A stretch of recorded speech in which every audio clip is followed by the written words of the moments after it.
পাকিস্তানের রাজনীতির পরিণাম, স্বাধীনতার সংগ্রাম এবং আমাদের সিদ্ধান্ত। জাতীয়তাবাদী সংগ্রামের চূড়ান্ত পর্যায়ে শুরু হয়েছিল 1971-এর মুক্তিযুদ্ধ। এই অঘটন এড়ানো সম্ভব ছিল।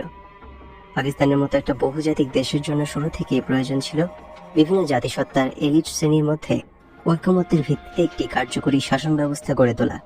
ঐকমত্যের ভিত্তিতে রাষ্ট্র পরিচালনার কৌশল এবং পরিকল্পনা নির্ধারণের জন্য যে সহযোগিতা অতি আবশ্যক তা নিশ্চিত করার জন্য এই বিষয়গুলোর উপর বিশেষ গুরুত্ব আরোপ করা উচিত ছিল। সেগুলো হলো: 1. সব জাতীয় এলিট শ্রেণীর সমন্বয়ে একটি প্রতিনিধিত্বকারী সরকার কায়েম করা। 2. বিভিন্ন জাতিসত্তার মধ্যে ঐকমত্য এবং একটি কার্যকরী ব্যবস্থা গড়ে তোলা। 3. সর্বক্ষেত্রে একতা ভিত্তিক সহজলভ্য জাতীয় প্রতিষ্ঠান গড়ে তোলা। 4. জাতির লক্ষ্য এবং আশাকাঙ্ক্ষা বাস্তবায়নের জন্য বিভিন্ন জাতিসত্তার এলিট শ্রেণীর জনগণকে অনুপ্রাণিত করার দায়িত্ব গ্রহণ করা। 5. যে কোনো বিচ্ছিন্নতাবাদী প্রচেষ্টাকে অঙ্কুরেই বিনষ্ট করে দেয়া, বল প্রয়োগের মাধ্যমে নয় এবং ইতিবাচক পদক্ষেপ গ্রহণের মাধ্যমে। 6. অর্থনৈতিক সুবিধাদি যাতে জনগণ পর্যন্ত পৌঁছে তা নিশ্চিত করা। আধুনিকীকরণ এবং উন্নয়নের সুফল সমভাবে যাতে সব জাতিগোষ্ঠী উপভোগ করতে পারে তার ব্যবস্থা নিশ্চিত করা এবং জাতীয় এলিট শ্রেণীগুলো কর্তৃক বিভিন্ন জাতিগোষ্ঠীর জনগণের মাঝে জাতীয় সম্পদ ও সুবিধাদির সুষম বন্টন নিশ্চিত করা।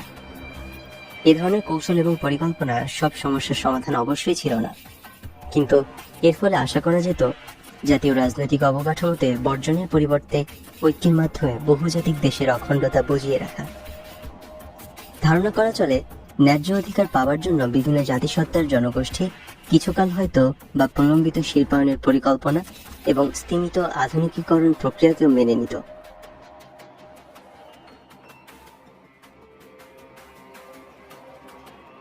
যে কোনো ব্যক্তির পক্ষে একটি ন্যায়ভিত্তিক সমাজে দরিদ্র হয়ে থাকাটা সহনীয় হয় তখনই যখন তার পড়শিরা সমাজে অর্জিত ধন সম্পদের বড়াই করার সুযোগ না পায়। একটি দেশ উন্নত হতে পারে শুধুমাত্র ঐক্যের ভিত্তিতে। বৈষম্য এবং বিভক্তি এক অথবা একাধিক জাতিগত রাষ্ট্রের জন্ম দেয়, ফলে সংখ্যাগরিষ্ঠ জনগোষ্ঠীরই হয় সমূহ ক্ষতি। এই জন্য বহুজাতিক একটি দেশের এলিট শ্রেণীদের ঐক্যবদ্ধভাবে কাজ করা অপরিহার্য হয়ে দাঁড়ায় শ্রেণী স্বার্থ এবং জাতীয় স্বার্থ দুটোই বজিয়ে রাখার জন্য।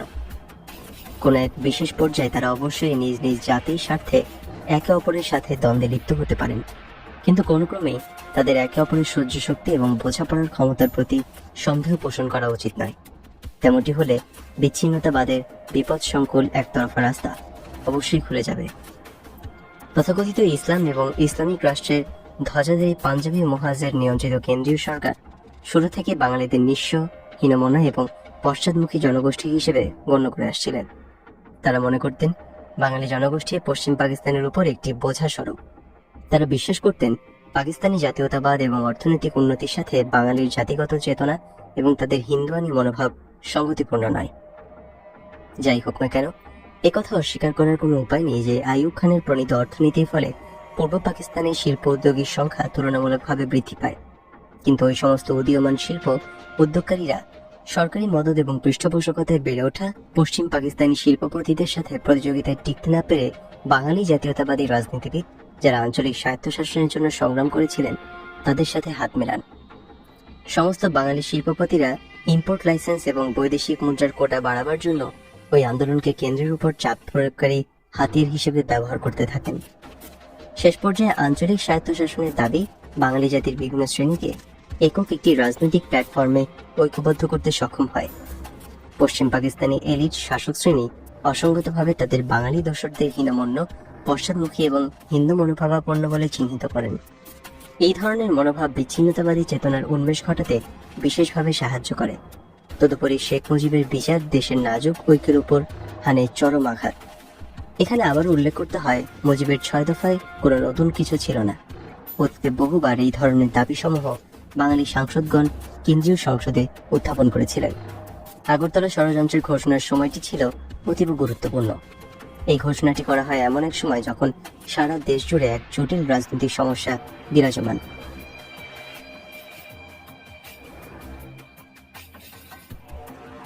দেশজুড়ে জনগণ তখন আইয়ুবের শাহী নিষ্পেষণ এবং স্বৈরাচারী শাসনের বিরুদ্ধে বিদ্রোহী হয়ে উঠেছে।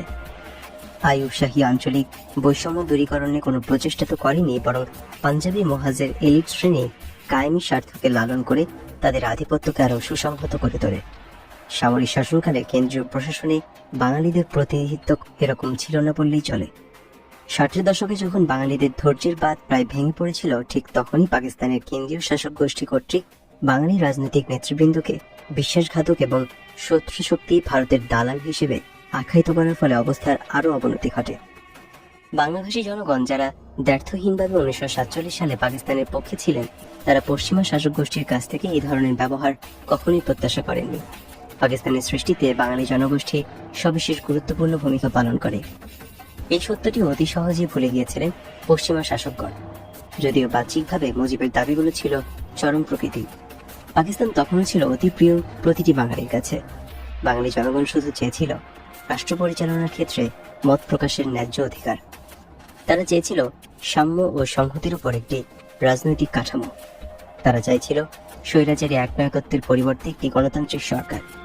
স্বৈরাচারী একনায়কত্ব তাদের অতীতের হিন্দু আধিপত্য এবং অত্যাচার এবং সেই সাথে ঔপনিবেশিক শোষণকে জোরালোভাবে মনে করিয়ে দিয়েছিল।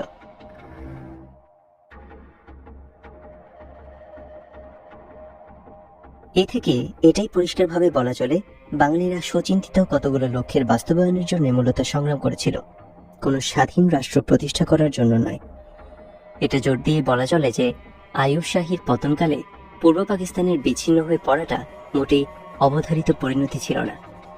জাতীয় রাজনীতি এবং অর্থনীতিতে বাঙালিদের অংশীদারিত্বের অধিকার থেকে বঞ্চিত রেখে ক্ষমতাধর শাসক চক্র বাঙালি এলিট শ্রেণীকে জনগণের আন্দোলনের প্রতি ঠেলে দিয়েছিল এবং তাদের নৃতাত্ত্বিক, সাংস্কৃতিক এবং ভাষাগত বৈষম্যকে পুনরুজ্জীবিত করার আন্দোলনে নেতৃত্ব দিতে বাধ্য করেছিল জাতীয় ঐক্যের বিরুদ্ধে। এ থেকে পরিশেষে এটাই বলা চলে যে অসম উন্নয়নই বাধ্য করেছিল বাঙালি এলিট শ্রেণীকে কেন্দ্রের বিরুদ্ধে জনগণের সাথে ঐক্যবদ্ধ হতে এবং জাতীয়তাবাদী চেতনার পরিবর্তে বাঙালিত্বকে উস্কে দিতে। বাঙালিত্বের চেতনায় তখন আঠার মতো বাঙালি এলিট শ্রেণীকে জনগণের সাথে এক অটুট বন্ধনে বেঁধেছিল। অসম উন্নয়ন, শোষণ, বঞ্চনা এবং নৃতাত্ত্বিক চেতনা ওই ধরনের লোভী জোঁক যা একে অপরকে শুষে বেঁচে থেকে সেই সময় অবধি যখন সশস্ত্র সংঘাত অথবা গণঅভ্যুত্থানের বিকল্প কোনো পথই খোলা থাকে না। দুঃখজনক হলেও সত্য, পাকিস্তানও ঠিক সেই সন্ধিক্ষণে পৌঁছে অপরিহার্য এক মহা বিপর্যয়ের অপেক্ষা করছিল। সেটা ছিল 60-এর দশকের শেষে। অন্তিম অবস্থায় সামরিক জান্তা রাজনৈতিক সমস্যার সমাধান বন্দুকের জোরে করার সিদ্ধান্ত নেয়। শুরু হয় 25-26 মার্চ 1971-এ আর্মি ক্র্যাকডাউন। পাকিস্তান সেনাবাহিনী বাঙালিদের আন্দোলন নস্যাৎ করার জন্য বর্বরচিত সশস্ত্র অভিযান শুরু করে সমগ্র বাঙালি জাতির বিরুদ্ধে। এভাবেই অনিবার্য হয়ে ওঠে দেশ বিভক্তি।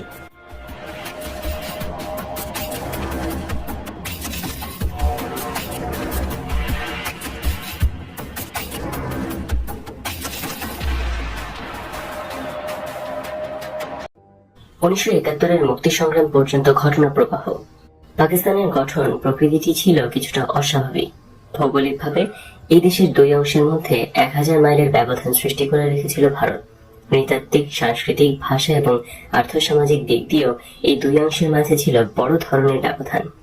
এই সমস্ত ব্যবধানগুলো ক্রমশই বেড়ে যায় ক্ষমতাসীন গোষ্ঠীদের ছলে বলে কৌশলে ক্ষমতা কুক্ষিগত করার নীতি গ্রহণের পরিপ্রেক্ষিতে। ক্ষমতাসীন গোষ্ঠী তাদের ভাষা এবং সংস্কৃতি অন্যায়ভাবে গায়ের জোরে অন্যদের উপর চাপিয়ে দিতে চায়, যাতে করে রাজনৈতিকভাবে পুরো দেশের উপর তাদের প্রাধান্য বজিয়ে রাখা সম্ভব হয় এবং অর্থনৈতিকভাবে শোষণ কায়েম করা যায়। পাকিস্তান সৃষ্টির জন্মলগ্ন থেকেই সংঘাতের সূত্রপাত ঘটে, যখন 1948 সালে জনাব মোহাম্মদ আলী জিন্নাহ গভর্নর জেনারেল হিসেবে ঢাকায় এক জনসভায় ঘোষণা দেন উর্দুই হবে পাকিস্তানের একমাত্র রাষ্ট্রভাষা। তাৎক্ষণিকভাবে এর প্রতিবাদ জানানো হয় বাংলা ভাষাভাষী জনগোষ্ঠীর পক্ষ থেকে, যা পরবর্তীকালে জাতীয়তাবাদী চেতনার উন্মেষ ঘটাতে সাহায্য করে। এরপর 1952 সালে ভাষা আন্দোলনের সময় রক্তের বিনিময়ে পূর্ব বাংলার জনগণ তাদের মাতৃভাষার মর্যাদা অক্ষুণ্ণ রাখার দৃঢ়তা ব্যক্ত করেন, যার ফলে পাকিস্তানের শাসক গোষ্ঠী বাংলা ভাষাকে রাষ্ট্রভাষার মর্যাদা দিতে বাধ্য হয়। 1954 সালে পূর্ব পাকিস্তানে জাতীয়তাবাদী চেতনায় উদ্বুদ্ধ ইউনাইটেড ফ্রন্ট নির্বাচনে জয়ী হয়ে প্রাদেশিক সরকার গঠন করে, কিন্তু কেন্দ্রের ক্ষমতাসীনরা এদের হাতে ক্ষমতা দিতে নারাজ হয়ে নানা ধরনের কৌশল অবলম্বন করে তাদেরকে ক্ষমতা থেকে দূরে সরিয়ে রাখতে চেষ্টা চালায়। ফলে পূর্ব পাকিস্তানের রাজনৈতিক অস্থিতিশীলতা দেখা দেয়। একের পর এক সরকার পতন ঘটনার তামাশা শুরু হয় অতি চতুরতার সাথে, যার অজুহাতে পরে 1958 সালে জেনারেল আইয়ুব খান ক্ষমতা দখল করে দেশে সামরিক শাসন জারি করেন। 60-এর দশকের ঘটনাবলী পূর্ব পাকিস্তানের জনগণের মনে এই বিশ্বাস জন্মাতে সক্ষম হয় যে পূর্ণ স্বায়ত্তশাসন অর্জন করা ছাড়া আর অন্য কোনো উপায়ে তারা নিজেদের ন্যায্য অধিকার প্রতিষ্ঠা করতে পারবে না। সব ক্ষেত্রে পূর্ব পাকিস্তানবাসীদের উপর চলতে থাকে বৈষম্যমূলক আচরণ এবং পাকিস্তানের প্রতিষ্ঠিত কায়েমি স্বার্থবাদী গোষ্ঠীদের অবারিত শোষণের ফলে অর্থনৈতিকভাবে পশ্চিম পাকিস্তানের পশ্চাৎভূমি হিসেবে দেউলিয়া হয়ে যায় পরে পূর্ব পাকিস্তান।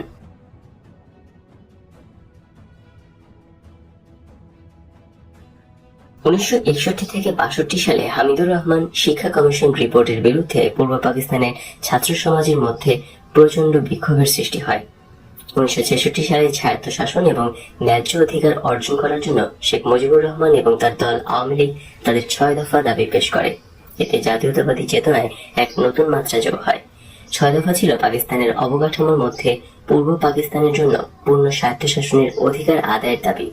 এতে ক্ষমতাশালী গোষ্ঠী আতঙ্কিত হয়ে ওঠে, শেখ মুজিবকে আগরতলা ষড়যন্ত্র মামলার সাথে জড়িত করে দেশদ্রোহিতার অভিযোগে কারাবন্দী করে। কিন্তু বাংলাদেশের সিংহপুরুষ মাওলানা আব্দুল হামিদ খান ভাসানী সারা দেশব্যাপী এক দুর্বার আন্দোলন গড়ে তোলেন, যার ফলে 1969 সালের ফেব্রুয়ারি মাসে আইয়ুব সরকার তাকে এবং তার সহকর্মীদের বিনা শর্তে মুক্তি দিতে বাধ্য হয়। মার্চ মাসে পাকিস্তানের পূর্ব এবং পশ্চিম দুই অংশেই আইয়ুব বিরোধী আন্দোলনের চাপে জেনারেল আইয়ুব ক্ষমতা ছাড়তে বাধ্য হন এবং তার স্থলাভিষিক্ত হন সেনাপ্রধান জেনারেল ইয়াহিয়া খান। জেনারেল ইয়াহিয়া খান 1970 সালে পাকিস্তানে জাতীয় এবং প্রাদেশিক নির্বাচন করান। সেই নির্বাচনে আওয়ামী লীগ জাতীয় এবং প্রাদেশিক নির্বাচনে নিরঙ্কুশ সংখ্যাগরিষ্ঠতা অর্জন করে কেন্দ্র এবং প্রাদেশিক সরকার গঠনের দাবিদার হয়ে ওঠে। কিন্তু সামরিক জান্তা এবং পশ্চিম পাকিস্তানের ধূর্ত রাজনৈতিক নেতা জুলফিকার আলী ভুট্টোর যোগসাজশে আওয়ামী লীগের কাছে ক্ষমতা হস্তান্তর না করার ফন্দি ফিকির করতে থাকেন। তাদের এই ধরনের কূটকৌশলের জবাবে পূর্ব পাকিস্তানের জনগণ এক অসহযোগ আন্দোলন শুরু করে 1971-এর 3রা মার্চ থেকে।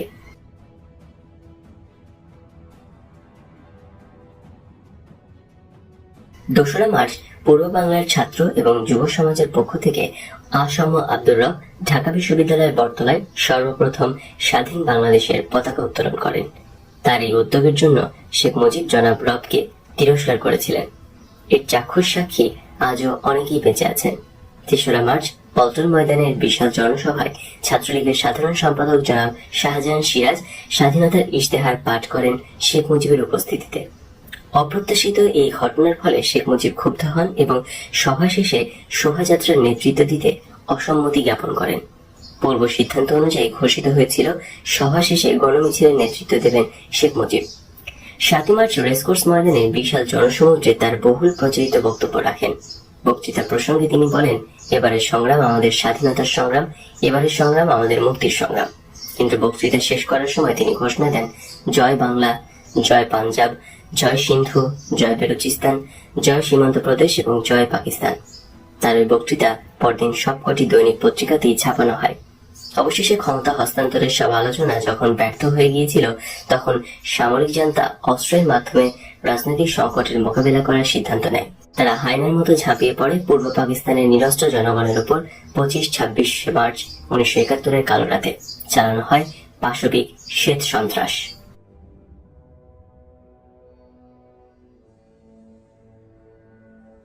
6 দফা আওয়ামী লীগের রাজনৈতিক ম্যানিফেস্টো। 1. ঐতিহাসিক লাহোর প্রস্তাবের ভিত্তিতে পাকিস্তানকে একটি সত্যিকারের ফেডারেশন গ্রুপে গড়তে হবে। তাতে পার্লামেন্ট পদ্ধতির সরকার থাকবে। সকল নির্বাচন সার্বজনীন প্রাপ্তবয়স্কদের সরাসরি ভোটে অনুষ্ঠিত হইবে। আইনসভা সমূহের সার্বভৌমত্ব থাকিবে। সংশোধিত সরকারের চরিত্র হবে ফেডারেল এবং সংসদীয় গণতান্ত্রিক। জাতীয় এবং ফেডারেটিং ইউনিট সমূহতে প্রত্যক্ষ গণভোটের মাধ্যমে সরকার নির্বাচিত হবে। জনসংখ্যার অনুপাতে ফেডারেল সংসদে প্রতিনিধিত্ব করা হবে। 2. কেন্দ্রীয় সরকারের হাতে মাত্র 2টি বিষয় থাকিবে, প্রতিরক্ষা এবং বৈদেশিক নীতি। অবশিষ্ট বিষয়সমূহ স্টেট বা প্রদেশ সমূহের হাতে থাকিবে। 3. পূর্ব এবং পশ্চিম পাকিস্তানের 2টি পৃথক অথচ বিনিময়যোগ্য মুদ্রার প্রচলন করিতে হইবে, অথবা 2 অঞ্চলের জন্য একই কারেন্সি থাকিবে। শাসনতন্ত্রে এমন সুনির্দিষ্ট নির্দেশ থাকিবে যাহাতে পূর্ব পাকিস্তানের মুদ্রা পশ্চিম পাকিস্তানে পাচার না হইতে পারে। এই বিধানে পাকিস্তানে একটি ফেডারেল রিজার্ভ ব্যাংক থাকিবে। দুই অঞ্চলে দুইটি আঞ্চলিক রিজার্ভ ব্যাংক থাকিবে।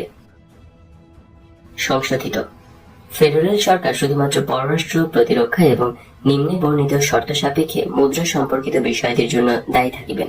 বিষয়গুলো হলো: ক, দুই উইং এর জন্য দুটি ভিন্ন কিন্তু পরিবর্তনশীল মুদ্রা ব্যবস্থা চালু করতে হইবে, অথবা সারা দেশের জন্য একটি মুদ্রা ব্যবস্থাও রাখা যাইতে পারে, কিন্তু এক্ষেত্রে সাংবিধানিক আইন প্রবর্তন করিতে হবে যাতে করে পূর্ব পাকিস্তান থেকে পশ্চিম পাকিস্তানে সম্পদ ও অর্থ পাচার হইতে না পারে। খ, আলাদা ব্যাংকিং রিজার্ভ সৃষ্টি করিতে হইবে পূর্ব পাকিস্তানের জন্য। আলাদাভাবে আর্থিক এবং আয় ব্যয় এবং হিসাব নিকাশের ক্ষমতা থাকিবে পূর্ব পাকিস্তানের।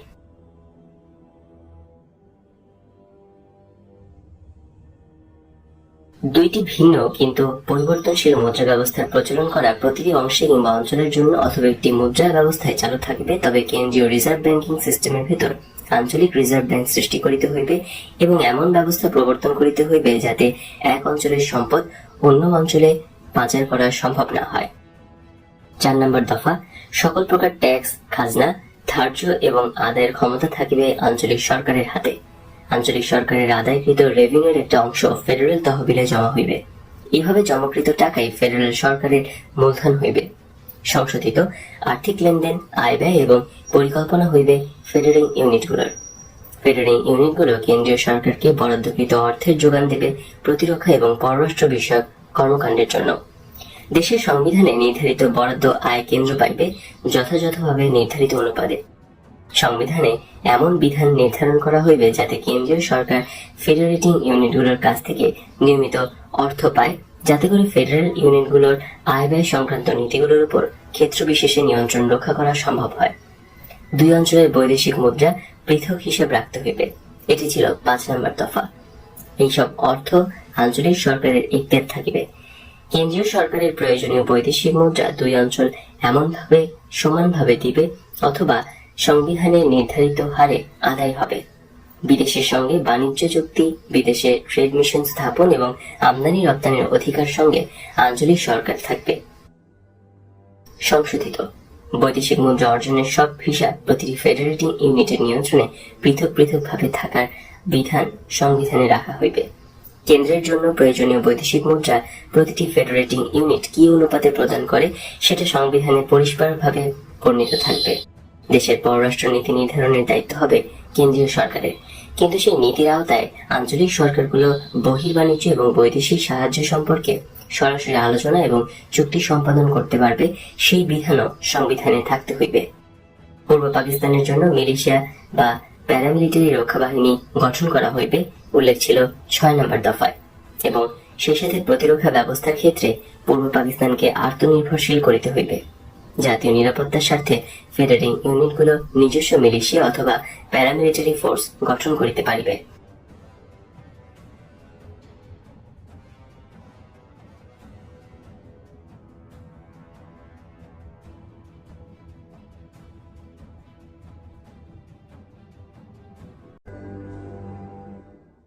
পূর্ব পাকিস্তানের আপামর জনসাধারণের আশা আকাঙ্ক্ষার প্রতিফলন ঘটেছিল 6 দফায়।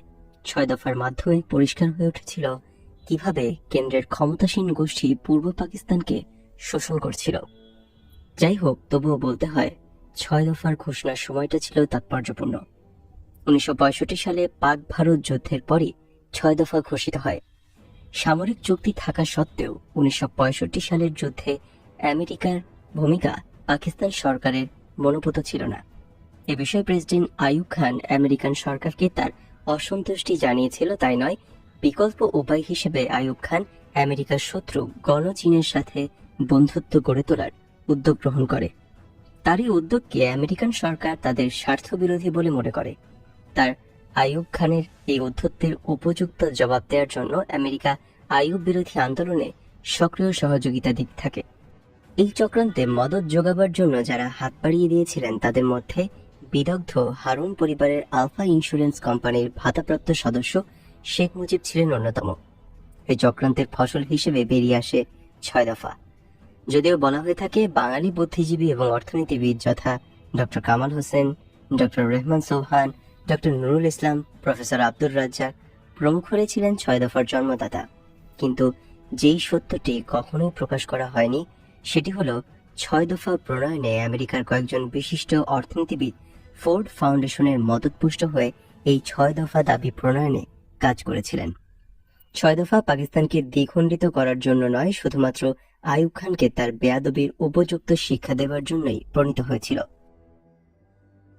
পাকিস্তানকে দ্বিখণ্ডিত করতে কখনো কাউকে কোনরূপ সাহায্য আমেরিকা করেনি, কারণ তারা কখনোই পাকিস্তান দ্বিখণ্ডিত হোক সেটা চায়নি। এ ব্যাপারে তৎকালীন আমেরিকার রাষ্ট্রদূত জে ফারল্যান্ড পরিষ্কারভাবে মুজিবকে হুঁশিয়ার করে দিয়েছিলেন। রাজনৈতিক অবিমৃশ্যতা থেকে একচ্ছত্র নেতায় পরিণত 6 দফা দাবির বহিঃপ্রকাশ ঘটার আগ পর্যন্ত শেখ মুজিবের ভূমিকা পূর্ব পাকিস্তানের রাজনীতিতে তেমন একটা গুরুত্বপূর্ণ ছিল না। 1954 সালে রাজনীতিতে এক চমকপ্রদ ঘটনা ঘটিয়ে মুজিব আকস্মিকভাবে রাজনীতিতে আলোচ্য ব্যক্তিতে পরিণত হন। হক ভাসানী যুক্তফ্রন্টের সংসদ অধিবেশন চলাকালে হঠাৎ করে শেখ মুজিব তার গুন্ডা পান্ডা নিয়ে অতর্কিত অধিবেশন কক্ষে প্রবেশ করে হইচই শুরু করে লাঠিবাজি এবং চেয়ার টেবিল ছড়াছড়ি করে অধিবেশন পণ্ড করে দেয়। ওই তাণ্ডবলীলায় সংসদের স্পিকার মারা যান গুরুতর রূপে আহত হয়ে। এই অপকর্মের নেপথ্যে হোসেন শহীদ সোহরাওয়ার্দীর হাত ছিল। এই ঘটনা পরবর্তীকালে আইয়ুব খানকে পূর্ব পাকিস্তানের প্রাদেশিক সরকার বিলুপ্ত করে সামরিক শাসন জারি করতে সুযোগ করে দেয়। 6 দফায় কেন্দ্রীয় সরকার দেশদ্রোহিতার গন্ধ পায়। তাদের ধারণা হয় 6 দফা দেশকে দ্বিখণ্ডিত করারই একটি কূটকৌশল, যদিও 6 দফা ছিল পূর্ব বাংলার জনগণের মুক্তির সনদপত্র। 6 দফায় পরবর্তীকালে বর্ণিত হয়েছিল পূর্ব পাকিস্তানের কেন্দ্রীয় শাসকদের দ্বারা কি ধরনের শোষণ চালানো হচ্ছিল দেশ স্বাধীন হওয়ার পর থেকেই। যা হোক, শেখ মুজিব সহ আওয়ামী লীগের বেশ কিছু শীর্ষস্থানীয় নেতাদের জড়িত করা হয় বিখ্যাত আগরতলা ষড়যন্ত্র মামলায়। যদিও আগরতলা ষড়যন্ত্র মামলায় শেখ মুজিব কিংবা তার দলীয় নেতারা কেউই জড়িত ছিলেন না। নেতাদের গ্রেপ্তারের ফলে 6 দফা আন্দোলনে ভাটা পড়ে। সেই ক্রান্তিলগ্নে আবারও অগ্রণীর ভূমিকায় এগিয়ে আসে জাগ্রত ছাত্র সমাজ। বাংলার সিংহপুরুষ মাওলানা ভাসানীর পৃষ্ঠপোষকতায় তারা গঠন করেছিল ইউনাইটেড অ্যাকশন কমিটি এবং এর নেতৃত্বে 11 দফার আন্দোলনকে জনপ্রিয় করে তুলে দেশব্যাপী এক দুর্বার গণ আন্দোলনের জোয়ার সৃষ্টি করেছিল। 11 দফা জনপ্রিয় হয়ে উঠেছিল কারণ এর মূল বিষয় ছিল পূর্ব পাকিস্তানের জন্য স্বাধিকার এবং স্বায়ত্ত শাসনের দাবি। সারা পূর্ব পাকিস্তানে 11 দফাকে কেন্দ্র করে সরকার বিরোধী আন্দোলনের যে গণজোয়ার সৃষ্টি হয়েছিল তার প্রচণ্ডতায় ম্লান হয়ে গিয়েছিল আওয়ামী লীগের 6 দফা। মাওলানা ভাসানী এই আন্দোলন নেতৃত্ব দিয়ে আন্দোলনকে গণ অভ্যুত্থানের রূপ দিতে সক্ষম হয়েছিলেন, যার জন্য সামরিক শাসকরা শেখ মুজিব এবং তার দলীয় নেতৃত্বের বিনা শর্তে মুক্তি দিতে বাধ্য হয়। মুক্তি পেয়ে রেসকোর্স ময়দানে এক বিশাল জনসভায় মুজিব তার ভাষণে বলেছিলেন, জেল থেকে মুক্তি পাবার পর আমি দেখলাম আওয়ামী লীগের 6 দফা ছাত্রদের 11 দফায় বিলীন হয়ে গেছে। জনগণের চাপে মুক্ত হয়ে মুজিব নিজেকে নতুন করে আবিষ্কার করলেন। তিনি নিজেকে পেলেন সমগ্র বাংলাদেশী জনগণের একচ্ছত্র নেতা হিসেবে। কিন্তু এমনটি হওয়ার পেছনে তার নিজস্ব কোনো অবদান ছিল না। আমাদের জাতীয় ইতিহাসে নেতারা সবাই সবকালে চলেছেন পেছনে, কিন্তু জনগণ কখনই কোনো ক্রান্তিলগ্নে ভুল সিদ্ধান্ত গ্রহণ করেনি। এটা এক ঐতিহাসিক বাস্তবতা, যার আবর্তে জাতি আজও ঘুরপাক খাচ্ছে। সেই সময় জাতি উন্মুখ হয়েছিল স্বাধিকার এবং স্বায়ত্তশাসন পাওয়ার জন্য। তারা হয়ে উঠেছিল অস্থির, ধৈর্যহারা এবং বিস্ফোরণমুখ।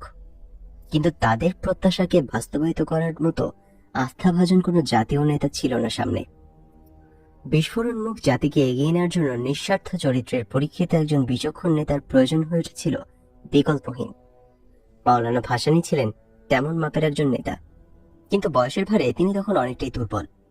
নেতা হিসেবে তাকে জনগণ অবশ্যই জেনে এসেছে আপোষহীন বৃহত্তর গরিব জনগোষ্ঠীর বন্ধু হিসেবে।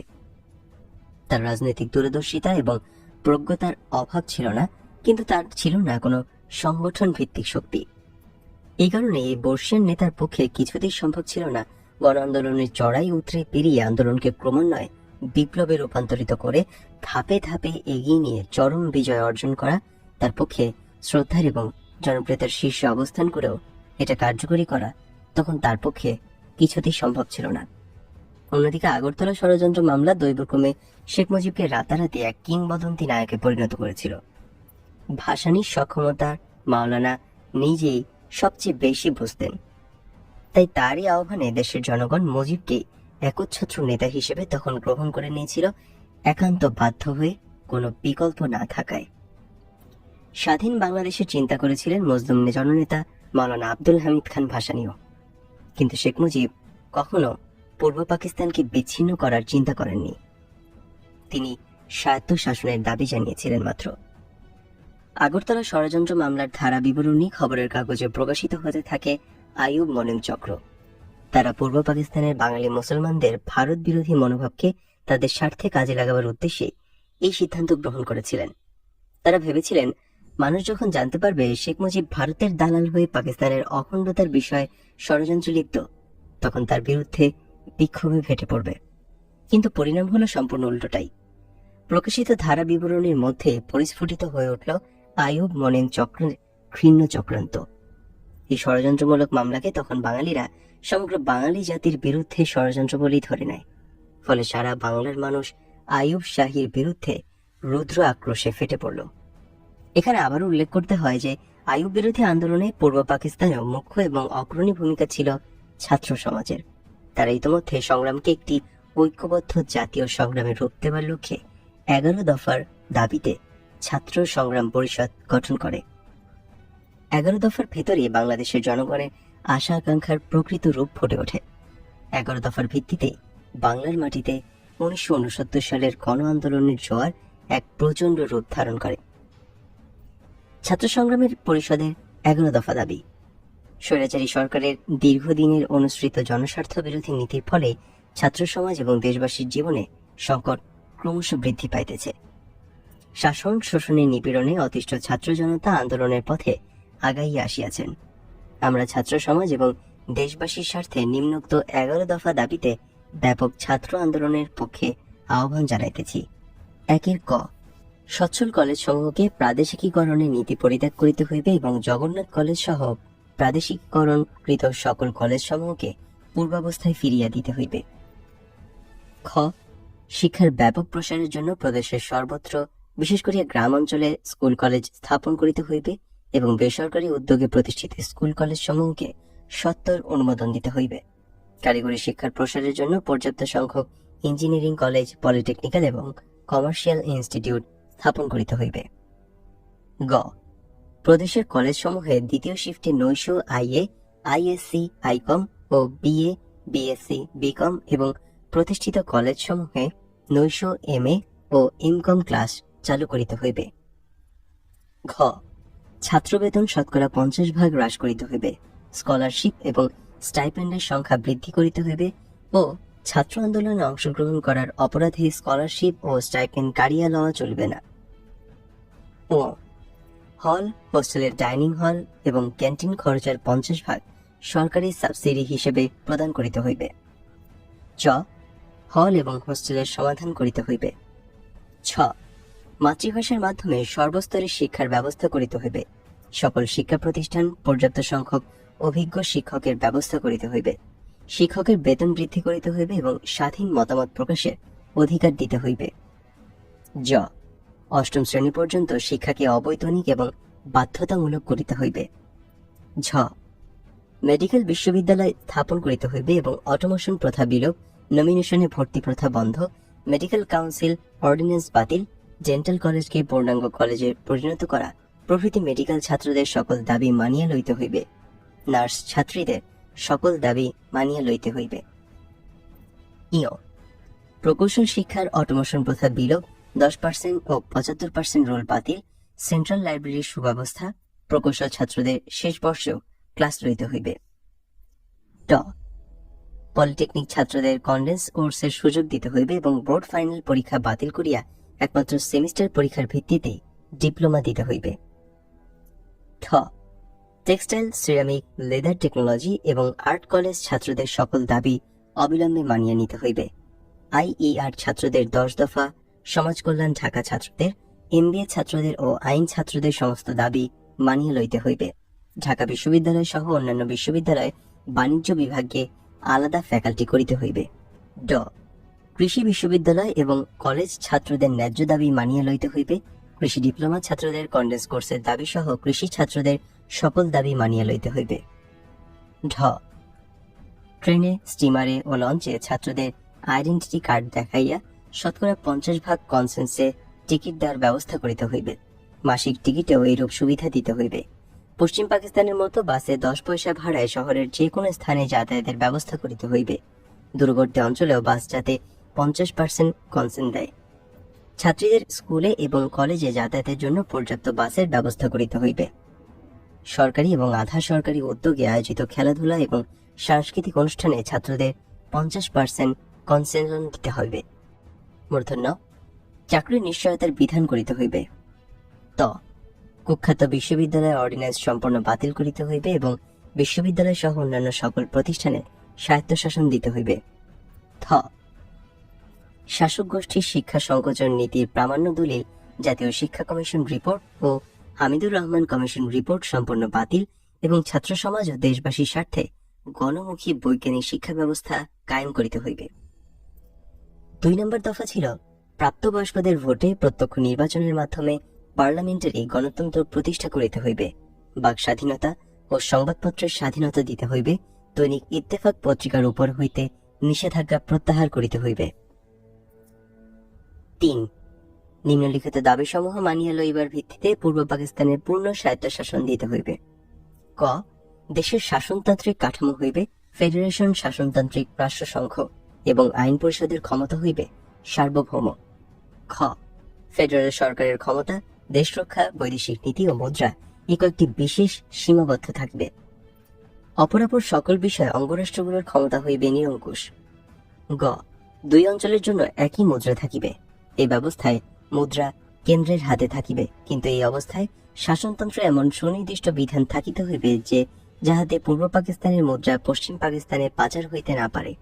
এই বিধানে পাকিস্তানে একটি ফেডারেল রিজার্ভ ব্যাংক থাকিবে এবং পূর্ব পাকিস্তানের জন্য পৃথক অর্থনীতির প্রবর্তন করিতে হইবে।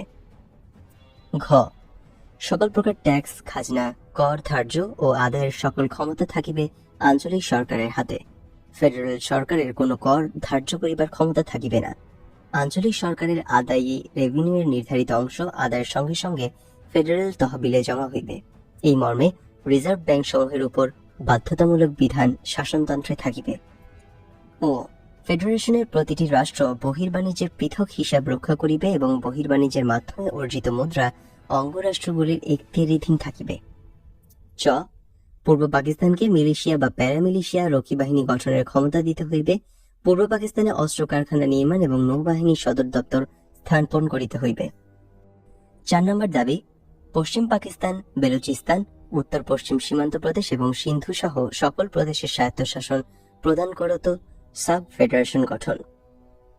5 নম্বর দফা ব্যাংক, বীমা, পাট, ব্যবসা ও বৃহৎ ভারী শিল্প জাতীয়করণ করিতে হইবে। 6 নম্বর দফা কৃষকদের উপর হইতে খাজনা ও ট্যাক্সের হার হ্রাস করিতে হইবে এবং বকেয়া খাজনা ও ঋণ মওকুফ করিতে হইবে। পাটের সর্বনিম্ন মূল্য মন প্রতি 40 টাকা নির্ধারণ ও আখের ন্যায্য মূল্য দিতে হইবে। 7 নম্বর দফা শ্রমিকদের ন্যায্য মজুরি ও বোনাস দিতে হইবে এবং শিক্ষা, বাসস্থান ও চিকিৎসা ব্যবস্থার ব্যবস্থা করিতে হইবে। শ্রমিক স্বার্থ বিরোধী কায়দা কানুন প্রত্যাহার করিতে হইবে এবং ধর্মঘটের অধিকার ও ট্রেড ইউনিয়ন করিবার ক্ষমতা প্রদান করিতে হইবে। 8 নম্বর দফা পূর্ব পাকিস্তানের বন্যা নিয়ন্ত্রণ ও জনসম্পদের সার্বিক ব্যবহারের ব্যবস্থা করিতে হইবে। 9 নম্বর দফা জরুরি আইন প্রত্যাহার, নিরাপত্তা ও অন্যান্য নির্যাতনমূলক আইন প্রত্যাহার করিতে হইবে। 10 নম্বর দফা সিয়াটো, সেন্টো, পাক মার্কিন সামরিক চুক্তি বাতিল করিয়া জোট বহির্ভূত স্বাধীন নিরপেক্ষ পররাষ্ট্রনীতি কায়েম করিতে হইবে। এবং সবশেষ 11 নম্বর দফা দেশের বিভিন্ন কারাগারে আটক সকল ছাত্র, শ্রমিক, কৃষক, রাজনৈতিক কর্মী ও নেতৃবৃন্দের অবিলম্বে মুক্তি, গ্রেপ্তারি পরোয়ানা ও হুলিয়া প্রত্যাহার এবং আগরতলা ষড়যন্ত্র মামলা সহ সকল রাজনৈতিক কারণে দায়েরকৃত মামলা প্রত্যাহার করিতে হইবে।